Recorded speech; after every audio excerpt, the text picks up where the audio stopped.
It has come as such a shock to us all. His life was far too brief. Nearly 3 weeks after his disappearance and death, 15-year-old Quawan Charles has been laid to rest.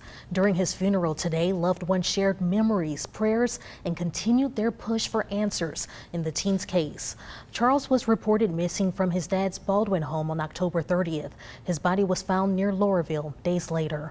Both autopsies from the Iberia Parish Coroner's Office and an independent one from Charles's family shows he likely died from drowning, but questions still remain on what led up to his death. The case is being investigated as a homicide. So far, no one has been charged in connection with his death. Baldwin police have faced criticism and accusations of mishandling the teen's disappearance. Jordan Lippincott has a recap from today's funeral and how speakers not only shared memories and prayers, but a call to action as the investigation continues. Dozens were in attendance here at the West St. Mary Civic Center.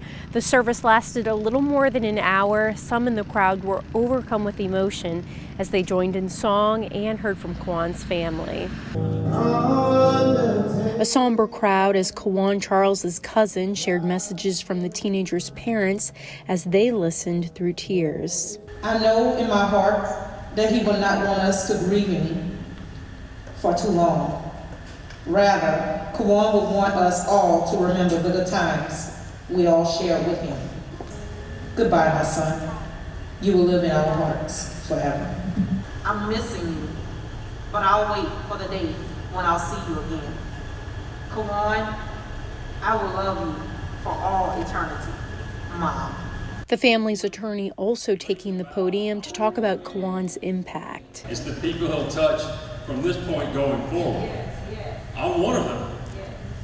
I wouldn't be here today if Quawan hadn't reached from the grave and brought me into this situation. And I'm not the first one and I won't be the last. Some speakers saying Quawan's death is part of a more complex story that will continue to impact the nation. You're going to hear the names of George Floyd, Breonna Taylor, Ahmaud Arbery, and Quawan Charles. The cost that this family's paying to have their son's name in that conversation is insurmountable. What I can assure you, Miss Nelson, on this day is today's the beginning. We're going to change the world because of your son. Following the service, Quawan was buried at the Macedonia Baptist Church Cemetery here in St. Mary Parish. Those supporting the family say their mission continues and that they won't stop until Quawan gets justice.